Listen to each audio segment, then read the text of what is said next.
Oh, hi all, welcome back to the John Deere B tractor restoration, and a little bit of a familiar sight.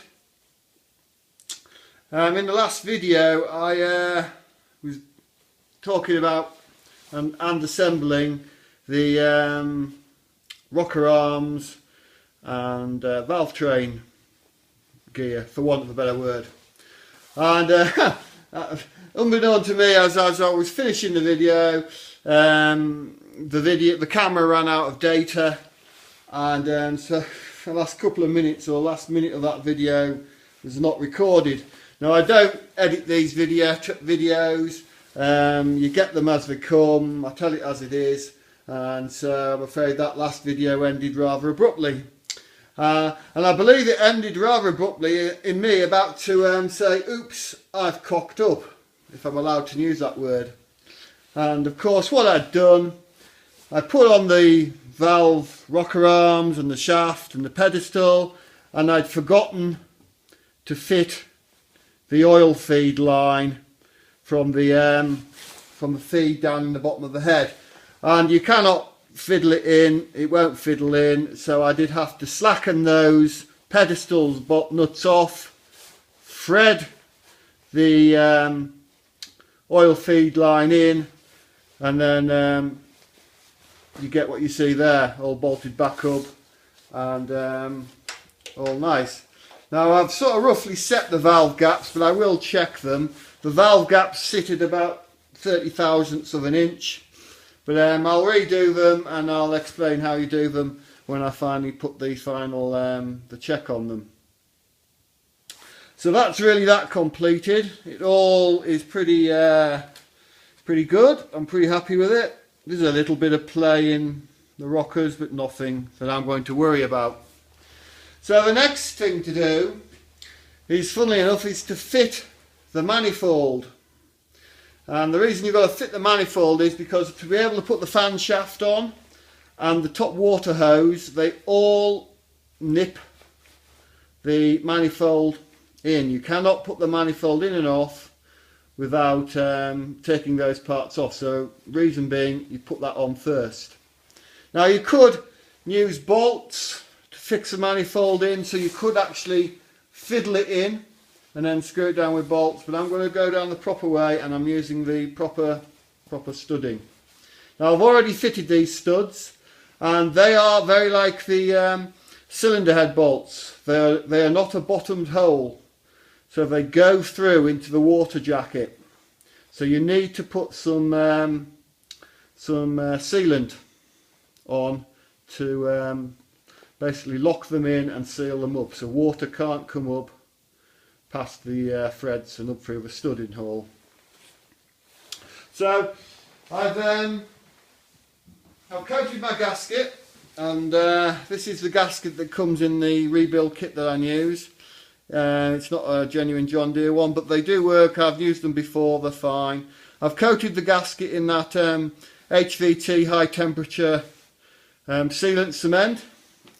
So I'm going to put that on there like so, like that. Fits nicely.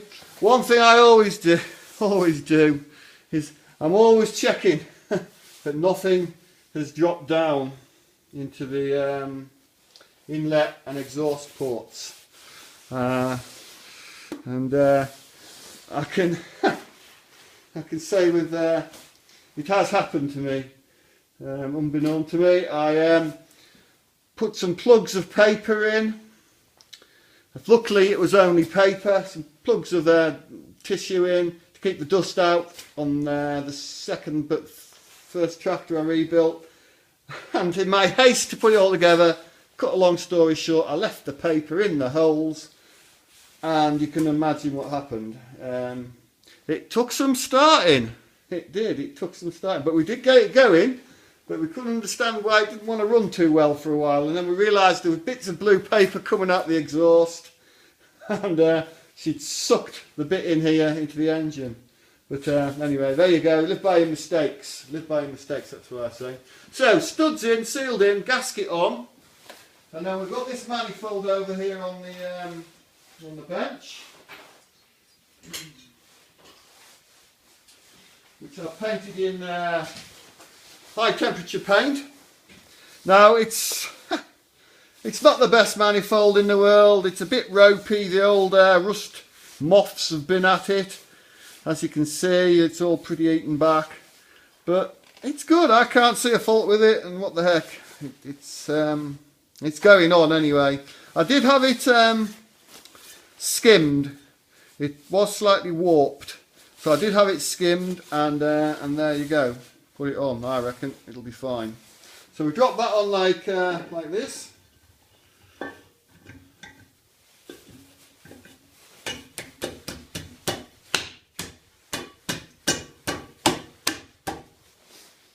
Like that. Yeah. Been a little bit tight on those studs. Just give it a bit tap down.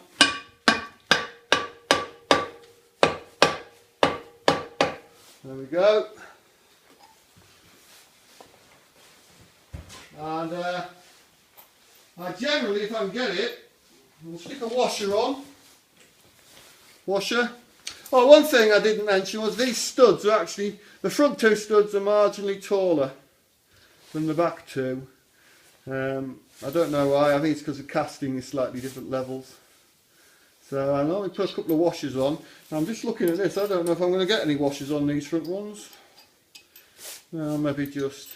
I think if I put a washer on, I'll not be able to put a lock washer on. So there we are. I've got the washers on. And I always buy these brass nuts for this job. It just stops them seizing on if you ever have to take it off again.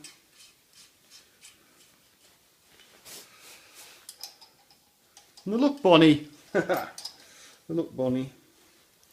And I don't think I'm going to get a lock washer on those two. I can't see it actually. So what to do? Whether we do away with the washer, I don't know. No, we're not going to get that. So I think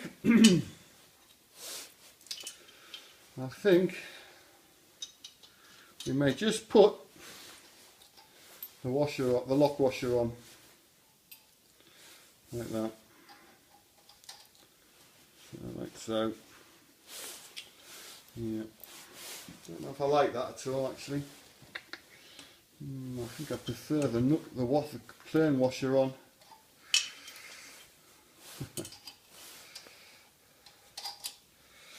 Yeah, I think I prefer the plain washer. So the front two I'm going to leave them off and put the plain washer on. There we have it. Now, because that manifold is not the best, I'm not going to be silly and really over tighten it. It will be tight. I'll get a spanner, which I should have had sorted before I started. I'm not going to be that silly and over tighten it.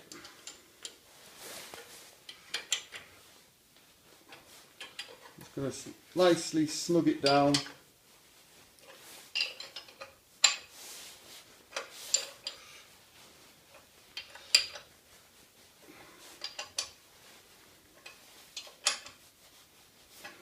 Just put them out of the way so they don't fall anywhere.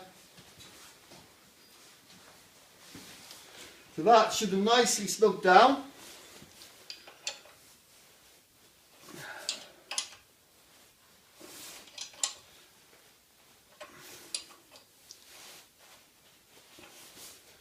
Yeah, so I'm happy with that. It's on. And good to go. So, yeah, so there we are, manifold attached.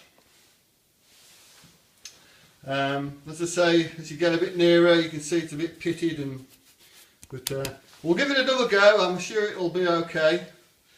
And if it's not, well, it's not really.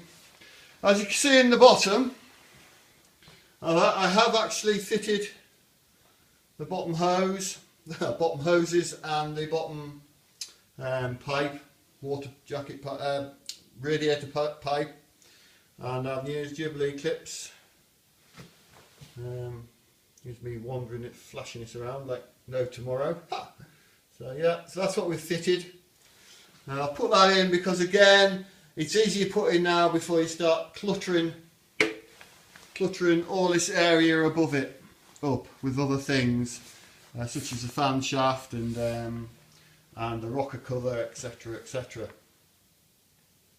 So yeah, so there we have it. I do recall somebody in the one of the comments said he'd like to see a black exhaust system on them. So there you go, sir. You're going to get your black exhaust system. I've got the actual exhaust pipe over there on the side, and as you can see there is a nice, don't like that word, but there you are, exhaust muffler, or exhaust box as it would be called in the UK. That will be painted in a high temperature black paint, and so yeah, so there we have it. It's another